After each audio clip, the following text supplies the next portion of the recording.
but it was kind of, thank you for coming. This weather wasn't the most favorable, probably. We've had worse though, but this is the Midstream reading series. Some of you have seen before, and some of you are new, so thank you for coming tonight. Bathrooms are down the hall. Take 3 rights, and you'll find one there if you need it.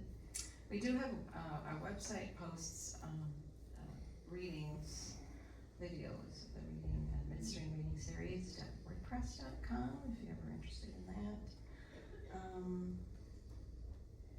I thought I'd just start with a little poem of mine. It's kind of one of the traditions, and then I'll go forward. This is thinking, it's been such strange, challenging times, and there's been so many ways of resisting and so many ways of responding over the last month or 2 or forever, it feels like. And some of it has been music. I was thinking about all the songs that have been in response to what's going on, so it made me think of that. So this is a poem called Soundtracks.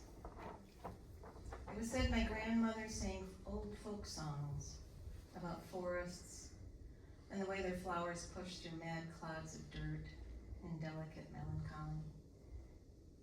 They sang my immigrant great-grandfather swayed to the oratorios of Atlantic Ocean waves on the ship he boarded, attending to the spray that flew into his face, a nocturnal baptism of wet stars.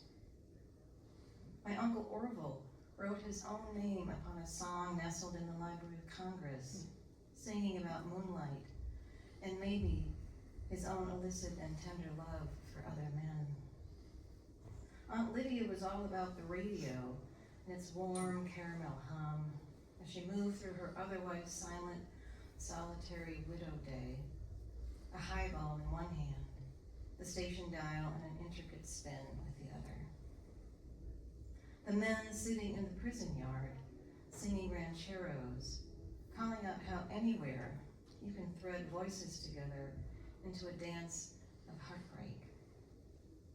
The jazz drummer, member of the locked memory care unit, shaping a banquet of rhythms he and the pianist are setting for the echo in the halls.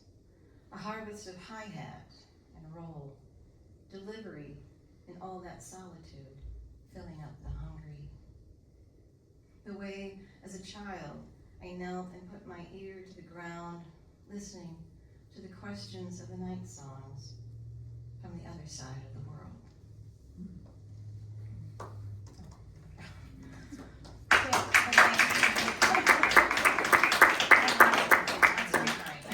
Thank you.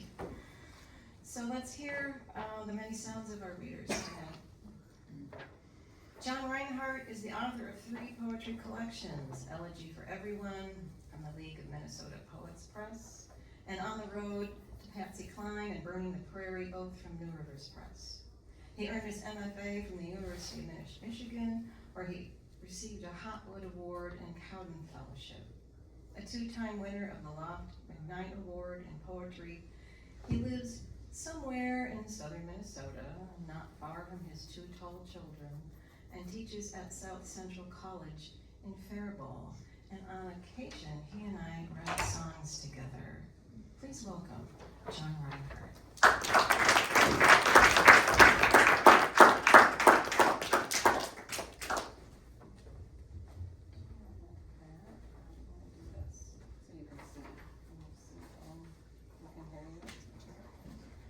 Figure it out.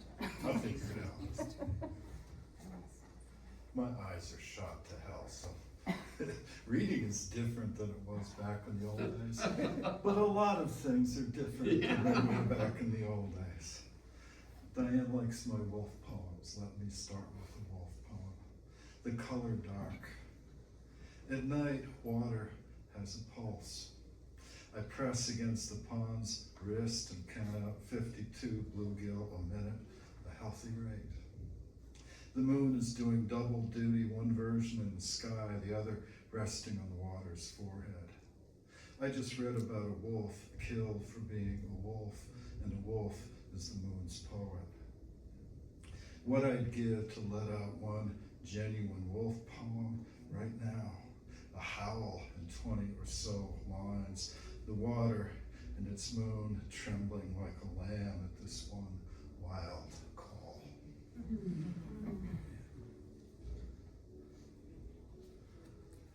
John, it would help a little if you'd mic yourself a little bit more because of the musical stuff Yeah, going Yeah, on we've across got, the we've hall. got jazz hands across the hall Yeah. here.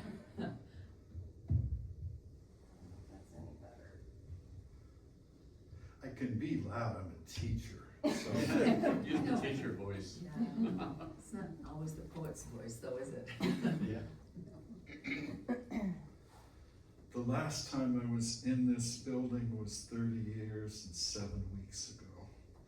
My wedding took place just down the hallway. Wow. And I managed to get lost on the way here, so.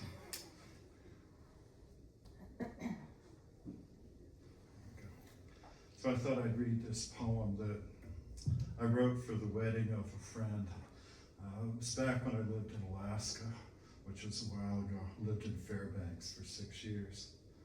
And my friend Amanda Coyne was getting married in Anchorage, and she asked if I had a poem she could use, and I wrote this poem for her. Gratitude.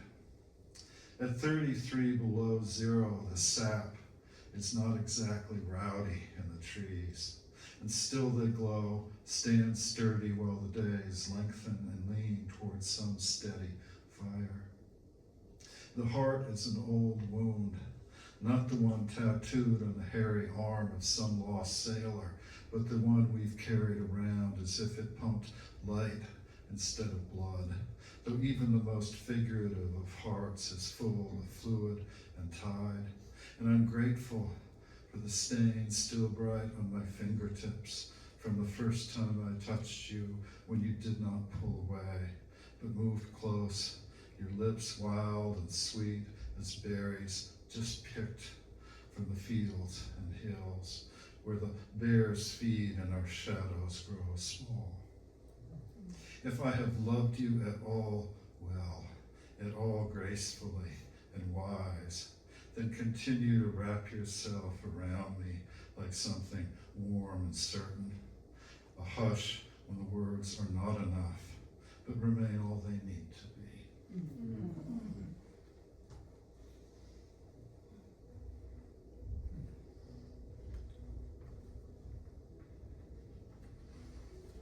Well, as was mentioned, Diane and I write songs together.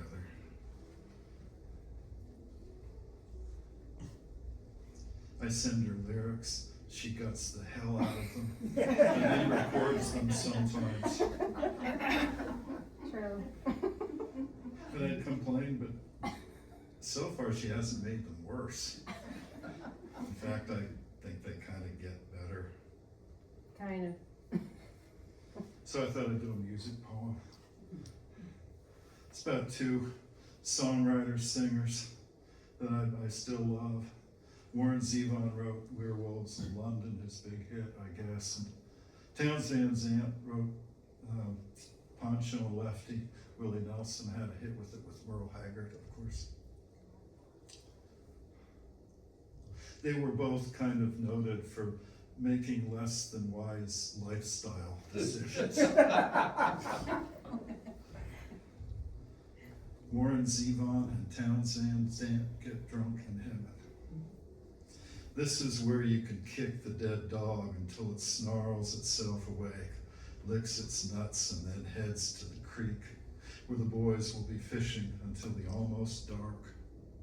This is where the whiskey's free and the women are easy company. The only hangover is a canopy of tree limb that shields you gracefully from God's wild and lonely eye. Every day is your best lyric. Town sings, if I had a nickel, I'd find a game. If I want $1, I'd make it rain. And if it rained an ocean, I'd drink it dry and lay me down dissatisfied. Life will kill you, Warren says. Warren says, I'll sleep when I'm dead. Except here he is, and Towns too. Not like the coyote stiff in the back of a pickup headed for a Lubbock taxidermist, but trading shots, never worrying about the sober life or repercussions, the cancers, the heart attacks. And though the sun will eventually position itself exact and low in the sky, it never sets. Instead, the sun will scuff along the horizon like the toe of a cowboy boot, or the last pieces of ice and 2 fingers of bourbon, or the truth in a song that the stories the song becomes. So the bottle's never empty, the glass is never full, and the songwriters sip at their days. Towns Van Sant saying to Lawrence, Yvonne, man, this crazy guitar of mine up here, she ain't ever out of tune. The rhymes, like the whiskey, offer themselves graciously, asking only for a couple of chords, a breath, a hillside, a bit of faith.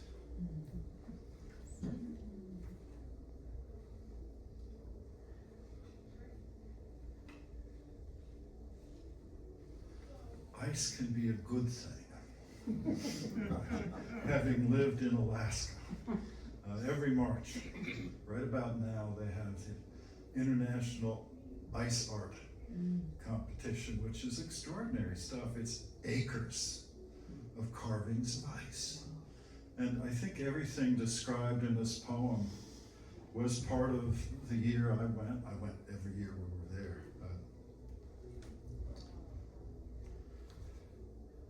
Age and the nature of abstract thought. So imagine a humongous cube of ice. Do with it whatever you'd like. Then imagine a vast field of these cubes. In Fairbanks, every March, we shape the ice. And if Picasso were still alive, he'd come to Alaska and carve these cubes into something like the wind, or a naked woman, or a singing dog. The dog could claim a block of ice too. Lift up a leg and sign the ice, the signature, just like John F. Kennedy's. When JFK was shot, his brain shattered into little pieces of ice, and now you know everything. My daughter knows everything, but more, but better. At 5, this is her right. She has already told me Jesus and God are ghosts, though I can't tell whether she believes yet in ghosts. She does believe in ice. Late winter, we tour the corridors of ice, crawl tunnels shaped from cubes, and eye the statues and other processions of ice. She understands the giant plate of spaghetti, the glass of Chianti, shivering alongside, says to me, you like steak and beer better. She understands the harpoon whale, the helicopter that will melt before it takes flight, the dragon whose fiery breath is actually a quick and icy slide for kids. But she is stopped by pieces without faces or the sense of breath, carvings without a leash or tripod. What of the musical notes rising through the air, no guitar or piano in sight? She has never seen a note before. And then there's something called morning sonata that has no notes, no morning, only circles and arcs and stray lines of ice that cradle light. What is this, she asks. I take my chances and tell her this is an abstraction. Then we see another spiraling sprays of ice called Spirit of the North. She begins to get the sense of it, and whenever there's a work she doesn't understand, abstraction, she blurts out. Then she finds a solitary, unclaimed ice block and climbs on top. Am I an abstraction, she asks. Not until you start dating, I tell her. She looks carefully away from me toward the dragons and fortresses not far from ice and says, I can see British Columbia from here. It's summer in British Columbia. and the bears are combing their hair. I realize she wants me to congratulate her on seeing what's not, what isn't there, and creating this abstraction, which is really imagination, and imagination isn't abstract, it's real, concrete as cement. But I'm already overwhelmed by the flexibility of cold things.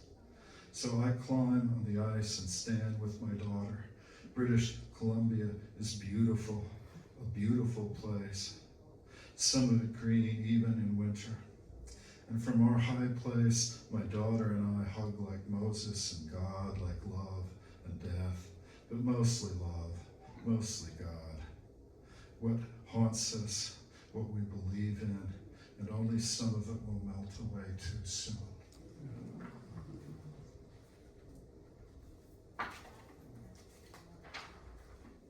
I learned a long time ago. I'm not crying at my own poem. The eye just gets messy. Never read a new poem to finish. I'm going to finish with this poem I wrote last week.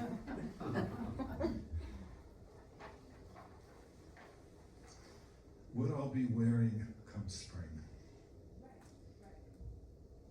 There's a snowstorm forecast for Sunday, like 10 inches of snow. Screw this place. Really, come on. Still, we can hope. What I'll be wearing come spring. A smile would be a lie, given these days the bombs and buffoons. But on my left forearm, the first afternoon sleeves get short, you'll see my tattoo, a true thing.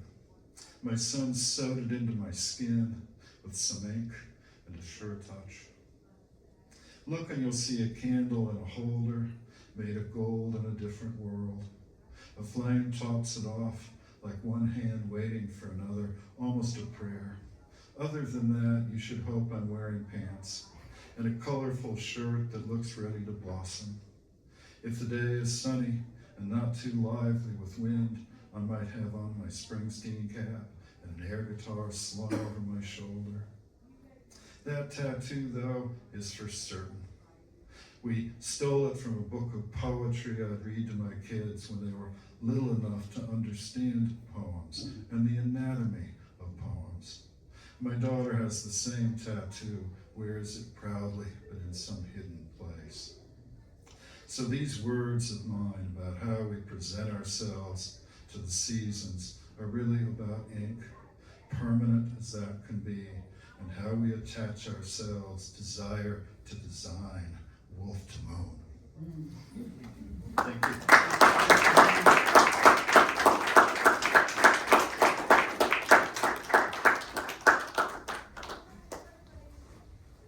Oh, there are books for $10 whole over there. So. Yeah, John has a new book. So. Yolanda has a new book, so I hope you brought some. Did you bring books? Yes, sorry, yes. So, thank you for the permanent ink of your words. I love that poem. I have seen it before, and I'm glad you read it. So, Erica Christ is a writer and the host of Cheap Theater's monthly spoken word show for almost 30 years. Her family's business is the Black Forest Inn, one of my favorite places, where she works running the bar and a lot of other stuff. She lives in Whittier with her husband Danny Klecko and their dog Fifi. Please welcome Erica Christ.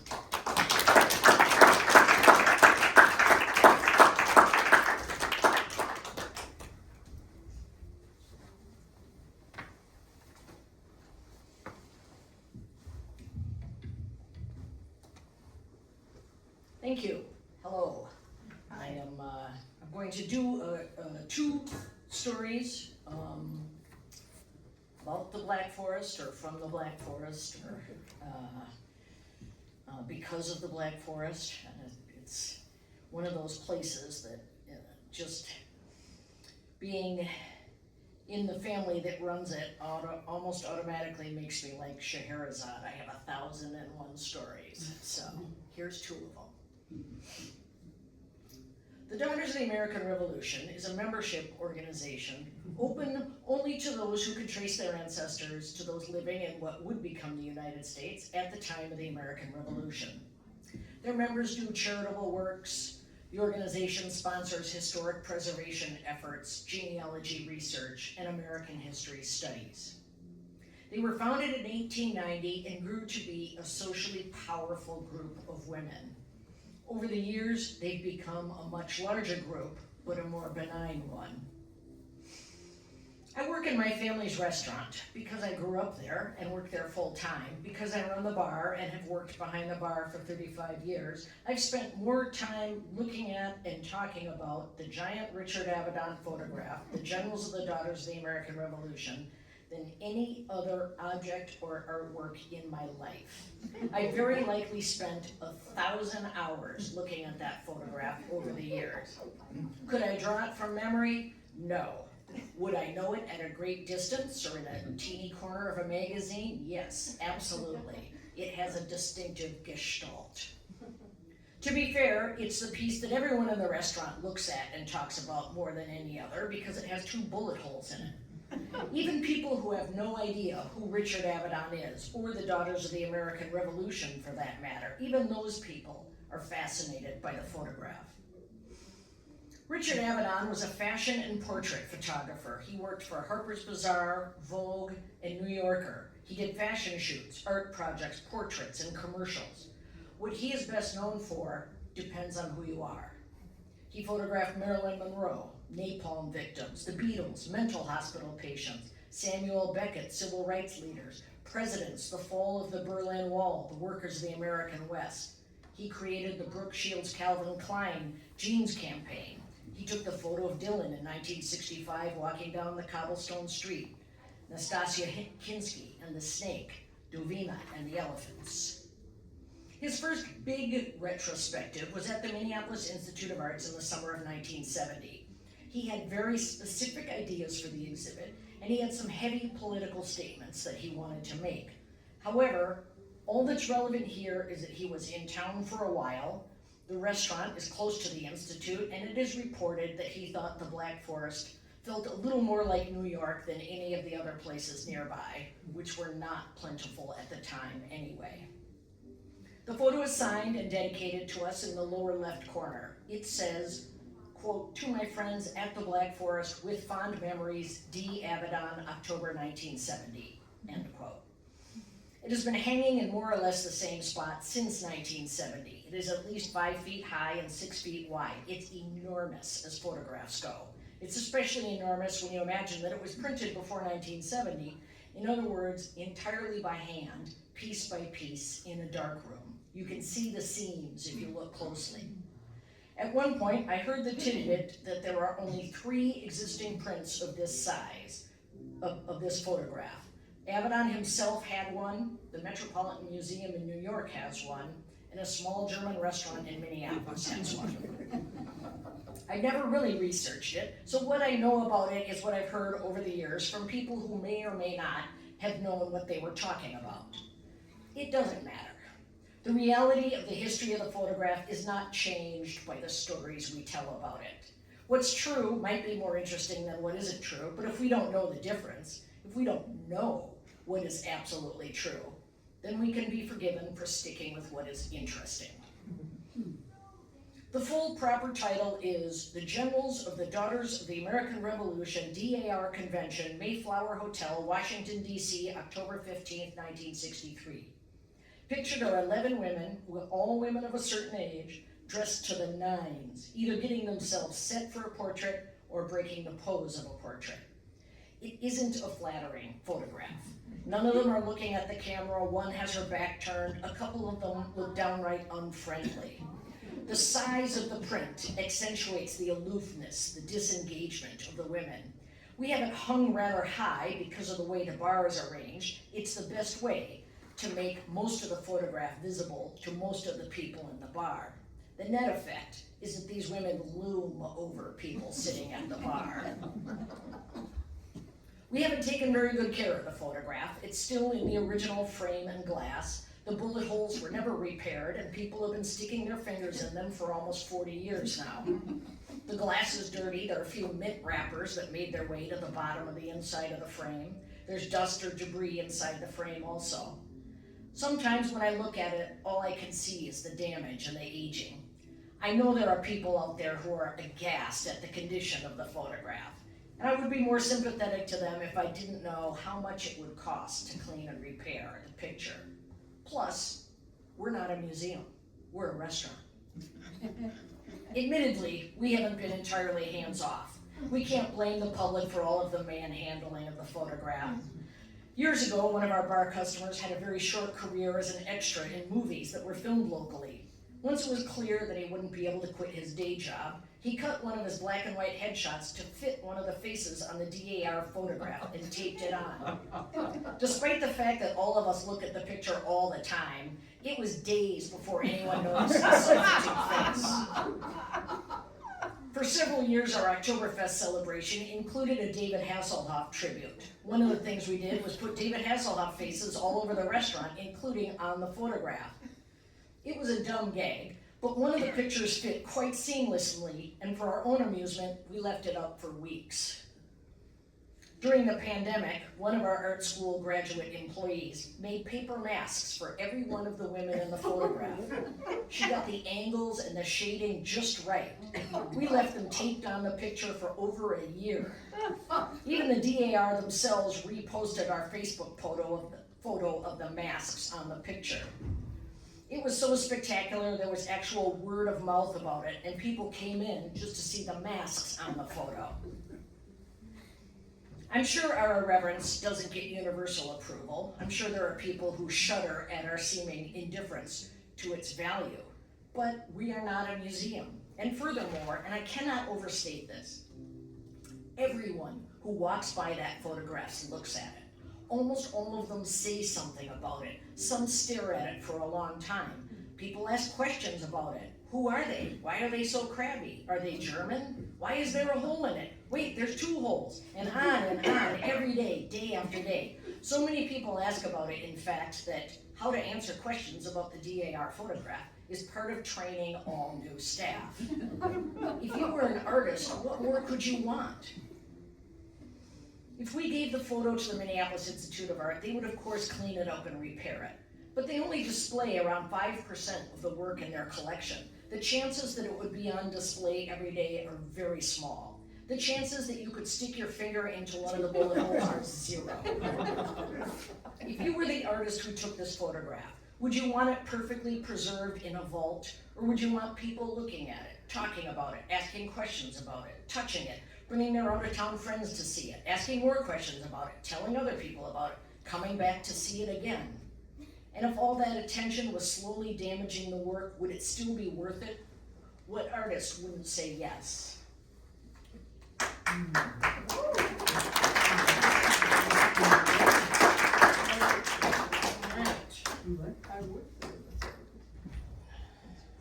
Now, a completely different story. I, as Diane said, host a spoken word show each month, and I write and perform something new each month. So I find myself saying over and over and over again, my family's business on corner 26. So forgive that repetition, but this is the most recent piece that I wrote. My family's business has been on the corner of 26th and Nicollet in Minneapolis for 60 years. One winter morning in our 61st year, across the street from the restaurant, a man was murdered by federal agents. I woke up to a dozen text messages, mostly from my family. However, one was from a reporter with whom I had talked a couple of months earlier for an article about Rat Boy. Rat Boy is a tag or an alter ego or a concept. I guess that was part of the article. What is Rat Boy? Anyway, an arts reporter from the Star Tribune decided Rat Boy was worth an article, and she tracked me down. I had documented several Rat Boy stickers and tags in several Facebook groups. I should add, I have no inside knowledge of Rat Boy, nor have I really studied patterns in Rat Boy tag distribution, but my sparse documentation of Rat Boy activity apparently qualified me to weigh in on the Rat Boy situation, which I did. So even before I had brushed my teeth, this reporter reached out to me on behalf of a friend of hers who was, of course, another reporter. After I brushed my teeth, I returned her message and agreed to talk to her friend. Though I had an obvious connection to this news, I didn't have any more qualification to speak about the shooting than I did to speak about Rat Boy. In fact, she knew much more about what had happened at this point than I did. Nonetheless, I was asked, what would this mean for Nicollet Avenue? How did the community feel about it? How would the businesses respond? For various reasons, I've been interviewed many times. I learned early on that reporters like it when you are interesting and talk to them like they know exactly what you're talking about. I learned that they almost never know exactly what you are talking about and will very likely misconstrue your meeting, and often they will misquote you to boot. When I was writing plays and producing new plays at a time when there were a lot of new small theater companies, I was often, relatively speaking, in the paper. The Twin Cities were becoming known for the richness of their theater scene, in part because of the many, many small companies scrapping together dozens of shows every month. Every one of those companies was dying to get their shows reviewed because that was the biggest and best way to get the word out to potential audiences. There were several daily newspapers, as well as several free weekly papers and a few monthly free magazines as well, all of which employed theater critics. Those were the days. Anyway, most of the conversations between us small theater company people ended up being about press, getting timely press, what does the press want, how can we be more interesting to them. The overall tone was one of desperation. Though in truth, we were getting a lot of press. It was a unique time, and we were doing interesting things. At some point during this time, I realized that we had it backwards. The press didn't lead audiences to us. They didn't lead at all. We were the leaders. They were the followers. They were looking for something interesting to write about. They needed us to be interesting. We were the leaders. We were the creators. We were the content. I started to feel a little bit sorry for reporters. When I was the chair of my neighborhood organization, there were rules about talking to the press. Well, there was one rule, and it was that only the chair could talk to the press. Unlike a small theater company, a neighborhood organization doesn't want much press. If you're in the paper, it's because something blew up. Plus, in the world of neighborhood organizations, 2/3 of the things that blow up are so ridiculous that there's almost no hope of giving a reasonable account of it. I mean, how do you explain how you ended up in the 9th Circuit Federal Appeals Court on a case about someone not being allowed to help plan an ice cream social? Over the last 20 years in my family's business, the assumption gradually took hold that I would do most of the interviews, demonstrations, and media appearances. I am not the most outgoing person in my family. I'm not even especially friendly, but I dragged myself out of bed at some ungodly hours to put on makeup and drive to some TV studio or another and talk about pretzels or asparagus or Springerly, Oktoberfest, bratwurst, beer, mustard. It was these experiences that taught me that there is another kind of interview, one in which they did almost all of the talking, and I said things like, "That's right, Steve, there are a lot of different kinds of mustard."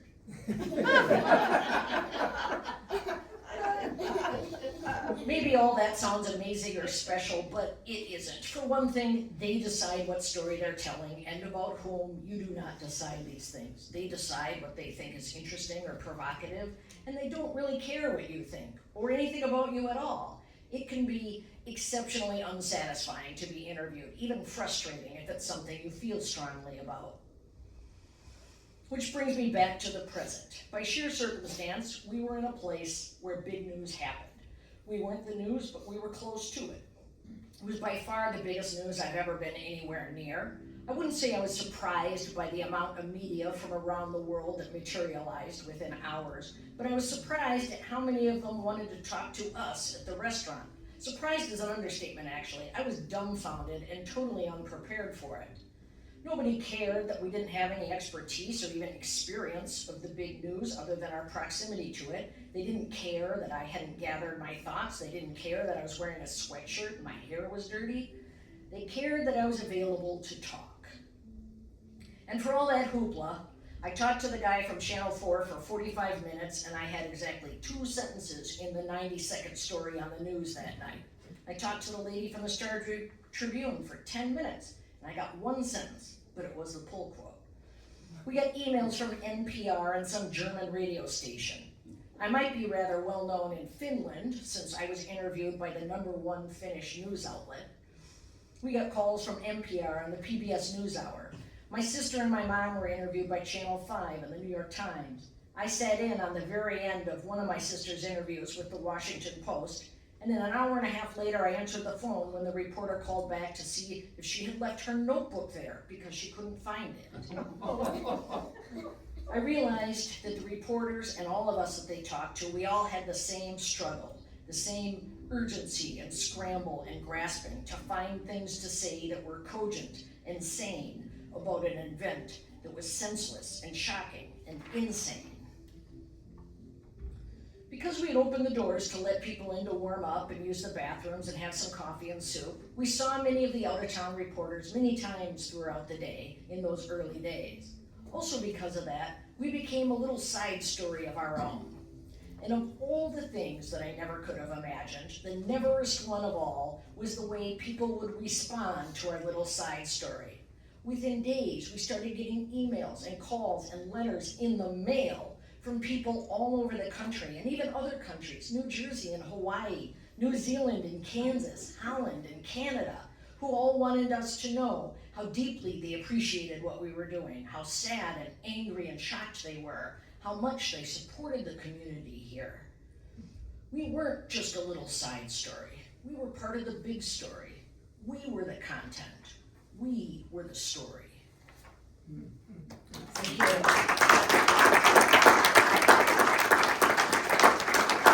I used up one of my husband's minutes.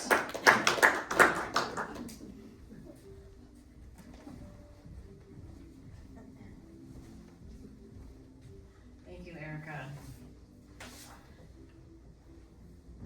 I'm sure I saw quite a few of those interviews that we were in. We were all pretty aware of what was going on there. Thank you for sharing that.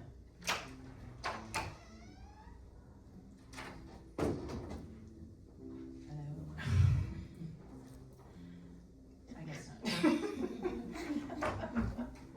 Quecco was a master bread baker, an award-winning poet, disciple of Carol Connolly, frequent contributor to the New York Times. Please welcome Quecco.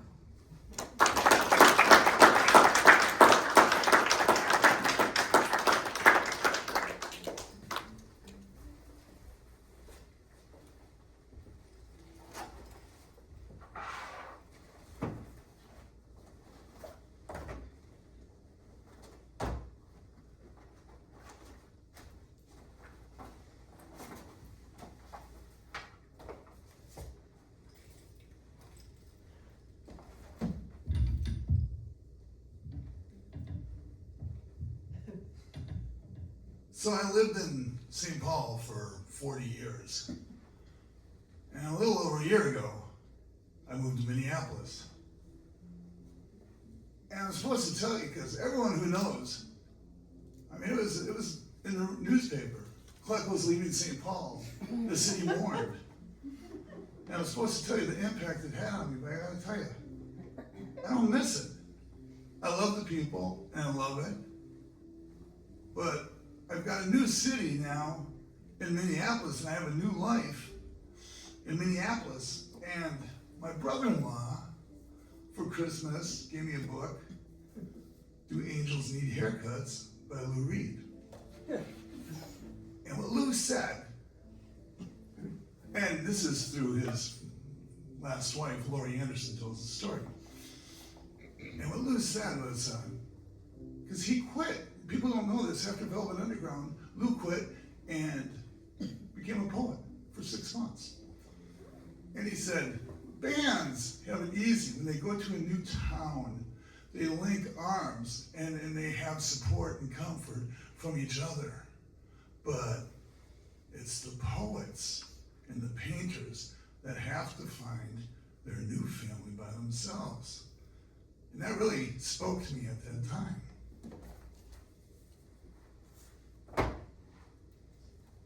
When I was a kid, my mother was a hippie. I was the only kid at Crystal Heights. We came from Los Angeles. We came in, I was in elementary school, like the upper end. I didn't have a dad. I was the only kid in school who didn't have a dad. My mother was a hippie. So I rebelled. I was like the only kid who ended up like getting crew cuts. And I was of an age, I was born in 1963, so everyone just a little bit older than me, they loved the Beatles. But I didn't like the Beatles, I liked Paul McCartney and Wings. And that upsets a lot of people, but I liked it. And because I rebelled, I became a Republican, and I felt comfort. I felt really good being conservative. I felt right. I felt like I was right. And as I got older, that shifted and that changed. But I remember once I think somewhere during the Bush administration, I begrudgingly voted Democrat. And I still don't feel comfortable doing it, but it's better than going the other way. But I got this book. It's Solzhenitsyn, the Gulag guy. And this is his noble lecture. And Charlie, what's the guy, Crime and Punishment? I can't pronounce his name. Dostoevsky? Yeah, so say it loud. Dostoevsky? Yeah, so, because Solzhenitsyn says, only art can save the world. And I remember when I saw this is right during the pandemic, I just thought, Jesus, and I rolled my eyes and I started reading it. But it started to make sense. And once again, as I get older, I'm just finding more and more and more how true it is. My wife just told me the story about what happened, a man gets murdered on her doorstep. If you know, I shut down my bakery. We were front page 7 years ago. And so these are trying times, with different situations. But I'll say this much.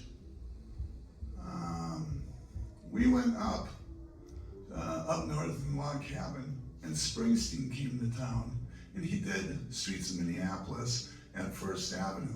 And I'm telling you right now, I watched the world. I had people from the New York Times, my friends from the New York Times, trying to get inside track on my wife's restaurant. This is how international it was.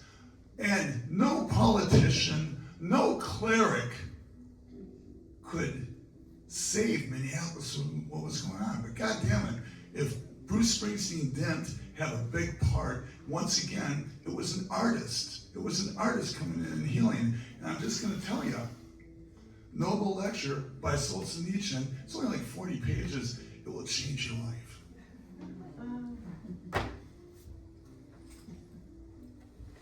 I'm very fortunate. My publisher, Julie Fissinger, is back here from Corresponding Publications. And we put out 126 books or something like that over the years, and most of them poetry. But I did something very unusual. In the last year, I did my first chapbook in over a decade. And I teamed up with Tom Cassidy. And what it's about is my wife's, I printed up hundreds of these and I gave them to my wife's mother for Christmas, because she goes to St. Mark's Episcopalian Church in Minneapolis, and they stopped reading the Bible, the women's prayer group, Thursday morning prayer group. They stopped reading the Bible to read Danny Klecko's poems. For over a year, they've read Danny Klecko's poems, I swear to God. And I was so touched by that I made them this book. You gave them more poems to read. What's that? You gave them more poems to read. Right, absolutely. And so, and here we go. And it's called Poems for the Saints of Warsaw. Bathsheba gave the king her body. Samson received a second shot at redemption. Daniel remained invisible to those big fuzzy cats. Melchizedek bypassed death. Rahab had business sense. Then there was those wise guys who brought gold, frankincense, and myrrh. I received a postcard from Mary Bean, an aerial view of Croatia, a cathedral beyond majestic, the colors astounding. I kept it next to my dog's toothpaste so I would look at it every day. And for those of you who don't know me, I own little. I save nothing. But I love my postcard from Croatia. It contributes to my daily happiness. Thank you. And you can applaud for me. Thank you.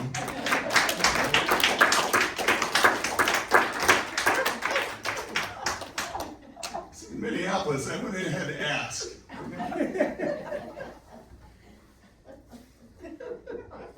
It's kind of like when Spider-Man was, wore the black uniform and he was like Venom or whatever. It's kind of like when you come back into St. Paul and a little bit.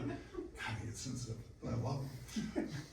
The Angels of Warsaw left the blinds open so you could peek in and witness the modest dwelling that surrounds them. Folding tables, styrofoam cups, day-old manna, and back issues of Guidepost. The Angels of Warsaw were heaven's problem solvers, shouldering the world's calamities like Atlas, solving problems from Cain and Abel up until the Clinton administration.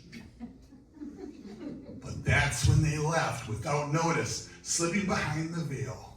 Sad but true, the Angels of Warsaw gone for good. But behold, a woman's prayer group from St. Mark's has grabbed their baton, praying for our souls, clasping hands, while hoping for the best each and every Thursday morning. Thank you.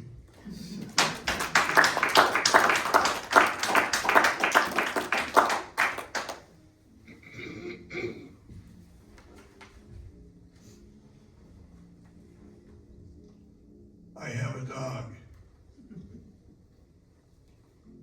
I won't be smart. I won't have enough opportunity because associates and opinions get in my way. I won't be smart or have a degree, but I'll sit in the parking lot and read Sinclair Lewis books.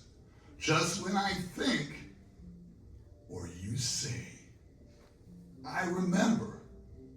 Nothing much matters. I have a dog in a pocket full of sunshine. I have a dog and the women from St. Mark's Thursday morning prayer group reminding me, when you put your trust in Episcopalians, everything is possible. Thank you.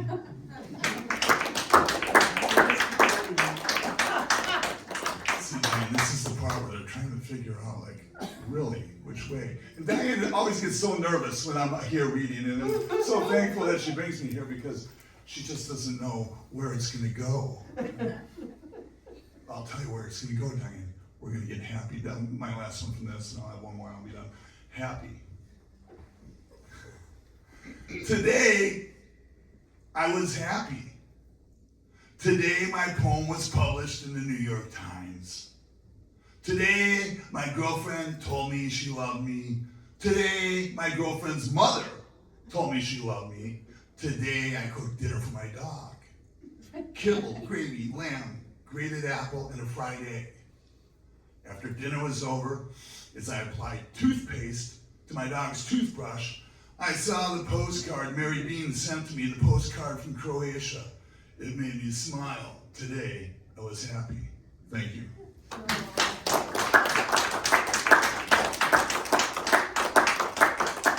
In closing, this is my book. Do you have this one yet, Diane? No. I'm going to give it to you. Well, here. You can have this, too. Thank you. So, Julie worked really hard on this.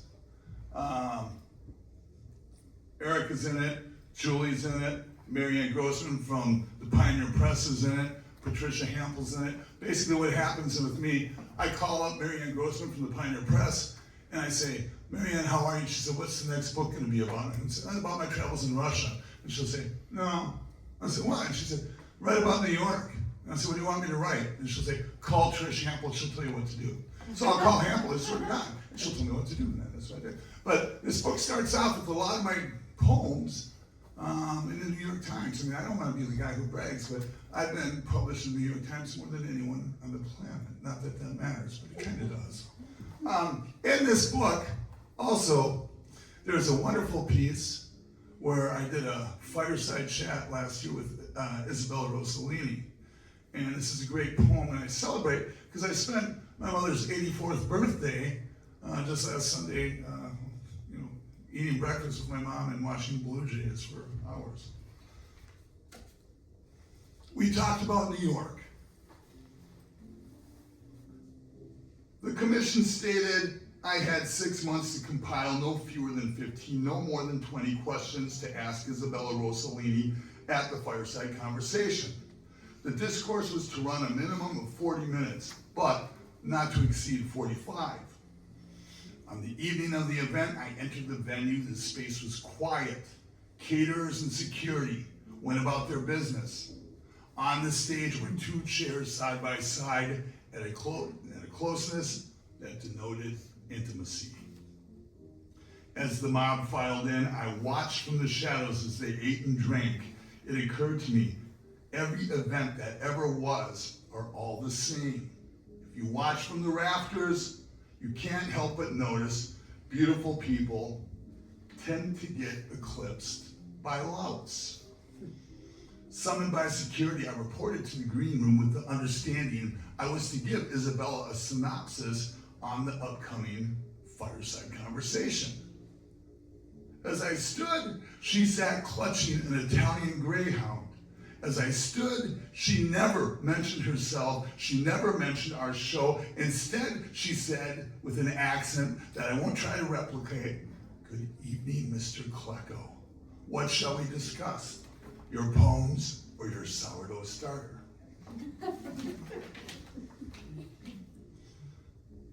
Once we took the stage, the lights were bright. I couldn't see the audience. The lights were bright. I heard 1,000 voices connected to people I couldn't see. The lights were so bright. But off to my right sat Isabella. She looked happy. She looked calm. The thought occurred to me. We were in this together. And once I realized this, I felt invincible.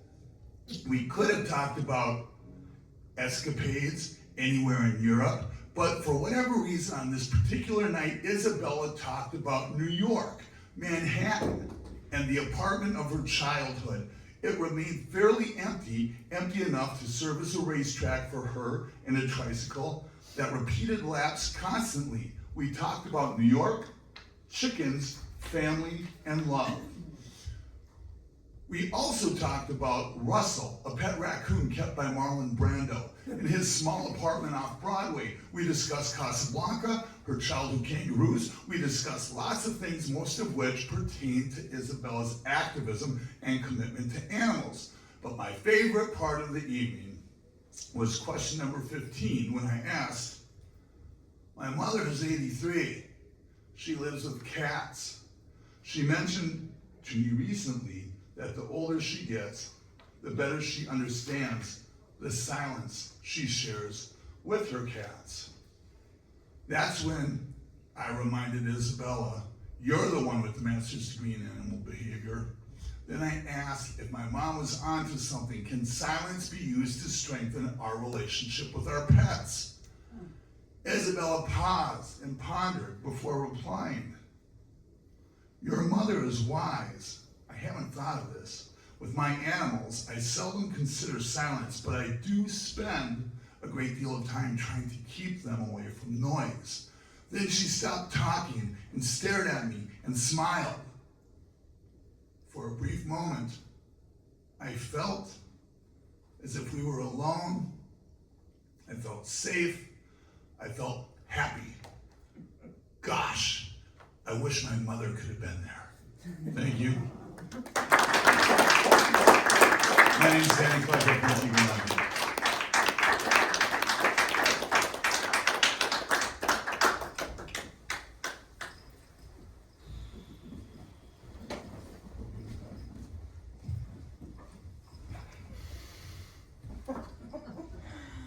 There's always bright lights when Klecko reads. Thank you for the books, by the way. So this is the part where, because this church has been so generous to us, we pass a little basket around just because we have access to this room and they've been so kind. So if you have some coins or a couple bucks,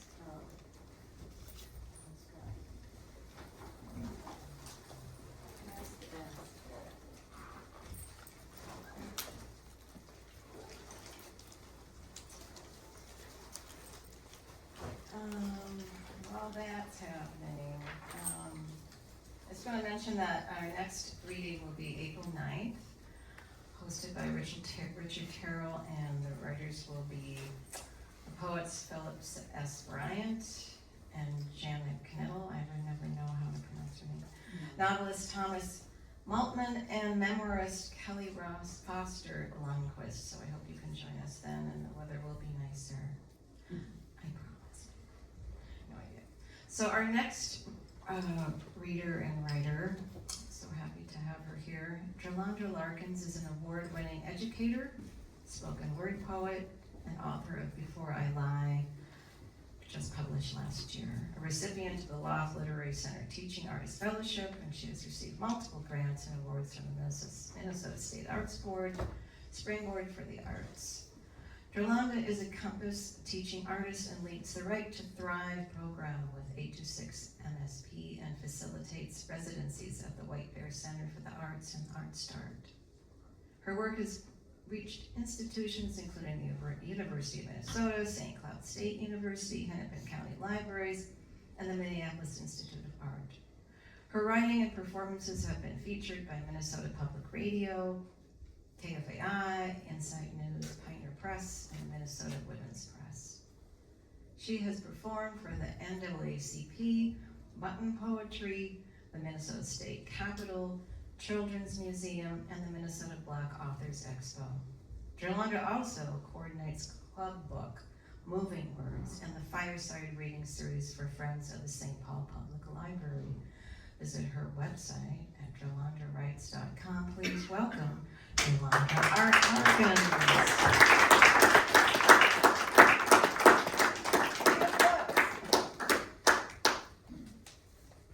Hey everyone. First, thank you so much, Diane, for having me. I'm super grateful to have people like Diane who champion my work, and also Danny Klecko. So some of those things that you heard in my bio, like me being featured in the Pioneer Press, is because of people like Danny Klecko who opened up those doors for me. So thank you, Diane. Thank you, Danny Klecko, so much. I just recently published my book, Before I Lie, which is supported by the Minnesota State Arts Board. So also thank you to the voters of the arts. And also, Danny, I do believe that art will change the world, and art has healed me and changed my world. And so I'm gonna share a few poems that come from memory and family and just my bloodline that shapes who I am. This first piece is called Coils, My Crown is My Garden.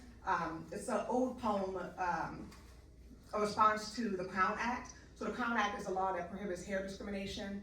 So if you have Afro-textured hair or curly hair in the workplace, it protects you against discrimination in the workplace. Remember when India Ari sung, "Don't need your silicone, I prefer my own, what God gave me is just fine. My kinks and coils don't need to be defined, not sleeked nor greased. My afro grows and flows up and outwardly, stretching the laws of science, defying gravity. I am magical, and the world lives inside me. My hair reflects God's nature. It's the texture of thick bark on trees. Just hydrate my strands with rain, castor oil, cocoa butter, and baby, I smell like a sweet honeybee. My 4C is lovely because it's phenomenally me, made beautiful. I was kissed by the king who nourished my roots in holy water down to the cuticle, the follicle. My crown is my garden, and each seed that I plant, it blossoms strong and abundantly, beyond the white soil of embedded conditioning. They taught us to think that nappy meant dreadful, taught us to feel ashamed of 4C hair that can't be contained with their bobby pins. But our sister locks don't bend to Western beauty conformity. As I rebel like Angela and march for peace, my curls and coils be dancing in the wind, boldly and free. Our magnificent hair was made to wonder, made to stare, and orbit, and stardust, and black infinity, for all to see that the standard is kinky, it's coily, don't need ya silicone, I prefer my own, what God gave me is just fine. And so I sing a song like India Ari, cause I am, will be, naturally me.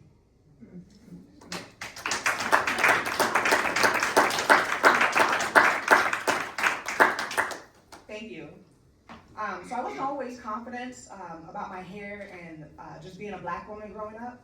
And so this next piece is called Kitchen Psalms, which speaks to that insecurity growing up. And also, just like a cultural note, in African American community and culture, we refer to the back of our nape as the kitchen. So in this piece, when I'm talking about the kitchen, is referring to the back of my nape here. Kitchen Psalms. Being black and beautiful always felt like it came with a warning label. Handled with grace, handled with patience, handled with care, and handled with love. But I knew I was different when my mama either pulled out the rat tail comb or the hot comb like it was a weapon, a blade passed down through each generation. She'd go straight for the kitchen, naps sizzling like bacon at the back of my head, blue magic melting, fire my scalp raw, heated tears baked behind my lashes. Stop, Ma, that hurt. Girl, hush, beauty is pain. Now let me cook and get that kitchen under control. That was a black girl's baptism, a hot comb on a Sunday.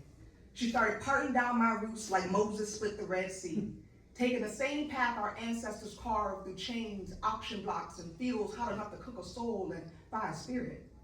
She yanked at the roots, each tug yanked out the lies, the West sodas. That beautiful meant light, easy, straight. Meanwhile, my hair fought back, kinked, coiled, edges rebelling, crying out for freedom. I sat between her knees on a worn pillow, head bowed like I was taking communion, wondering, why did God crown me with struggle? Why couldn't my strands waterfall like others did on shampoo commercials? Why bury my beauty in knots and naps? Why did mine need smoke, oil, and hustle to survive? Why did my beauty have to fight? Why did my hair need so much taming? And why can I just mold into belonging? You a beautiful black queen, baby, my mama said, brushing scripture straight into my tender scalp. She tightened her grip like she was braiding up hope for my future. Yeah, God made me, wonderfully made them stop and stare, made them handle me with righteous hands, as if the angels handed me over personally, like an offering.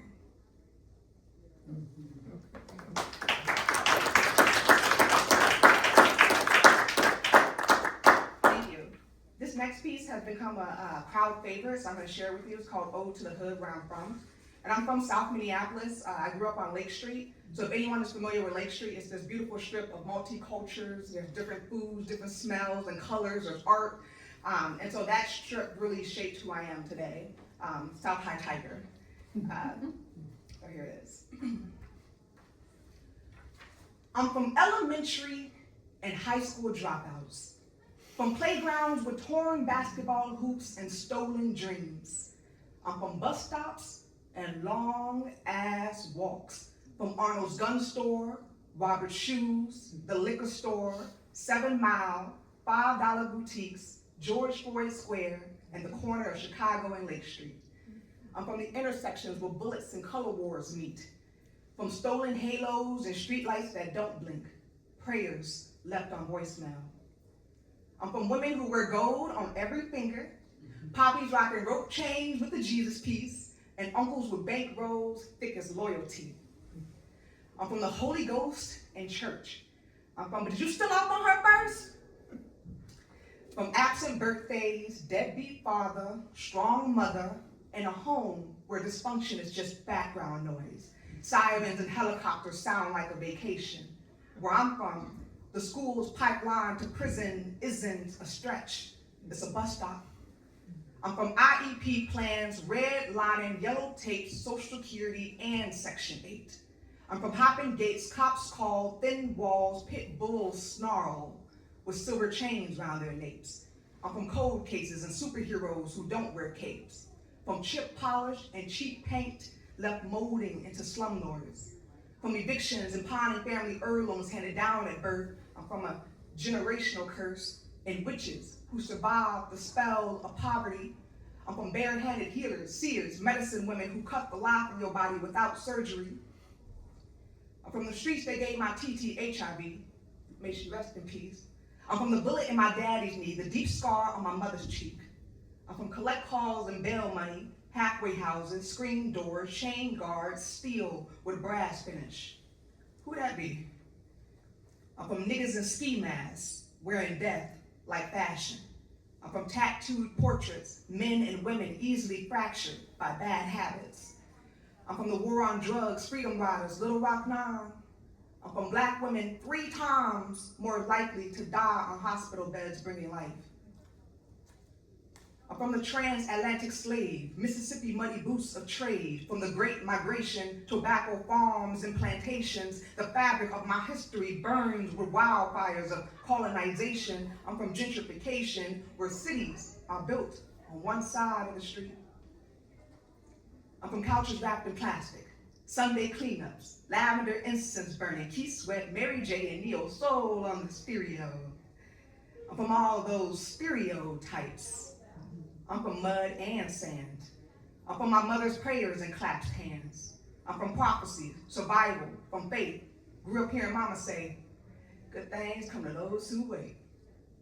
I'm from her breath when she professed, it ends with me. I am the rose that blossomed, the one that shouldn't have bloomed from concrete.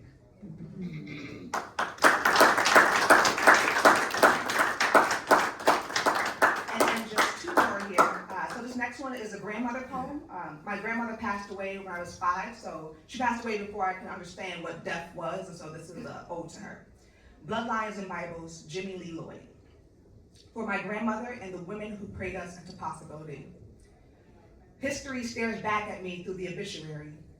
Black as slavery, Jimmy Lee Lloyd, born Jim Crow, Mississippi, 1945, 40 miles from where they lynched 14-year-old Emmett Till, Sunflower County soil, same ground I was born on. Her hands calloused, blistered fingertips, hair springing in freedom towards heaven, smiling. 4 sons, 1 daughter, branded with a name carried through cotton fields and kitchen floors. She lived through it too. Worked the fish plant under the Mississippi sun, it don't rush for nobody. It stretched across slow hours. She fed her family with tired hands and an unfolded fist. Seasoned catfish with Laurie's paprika, lemon pepper, served with spaghetti and a biscuit. I imagine how many dimples she pressed into her palms, how she massaged valleys out of her hands. And like most soldiers, she died on her soles, alone. Her chest collapsed like a worn church pew, too much giving and not enough rest. She came to me in a dream, where my memories of her still reside.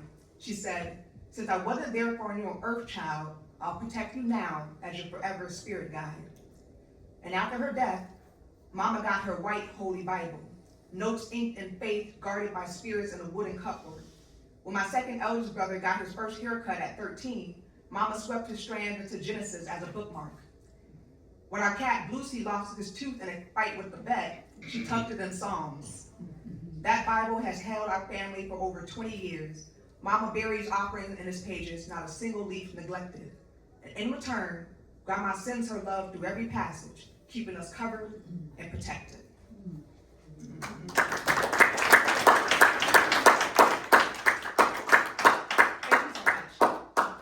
Thank you so much for being patient with me as well. I know I'm a little over time. And this last one is called A Letter to Love Yourself. I always end my poem with this affirmation, or my performances with this affirmation poem.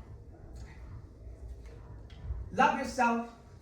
Do not believe society's standards of beauty, because truly you are a masterpiece created by the master God. You are beautiful.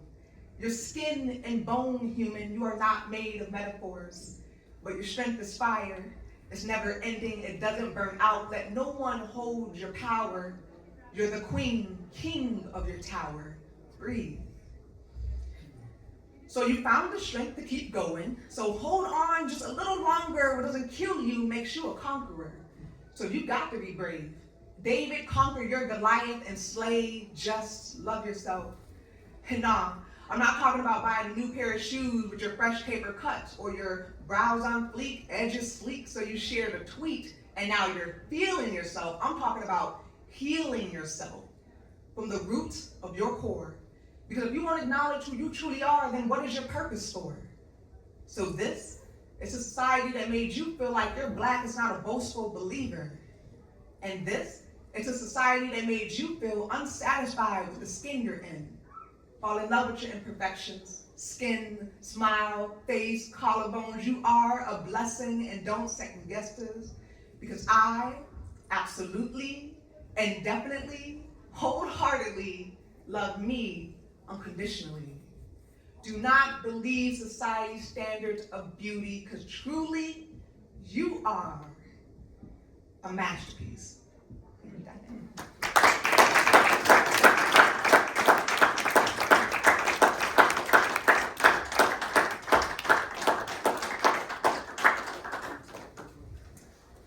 Well, Derlanda is a blessing, so thank you so much. Thank you. I want to thank all the readers, all the writers here today, John Reinhardt, Erica Chris, Klenko, and of course, Derlanda Larkins. There are some books available. Some of us, if the weather isn't too cruel, will be maybe gathering at Sweeney's, which isn't too far from here. Thank you all for coming tonight. I know it was kind of a crappy evening out there, but this was a really healing firecracker of an evening. So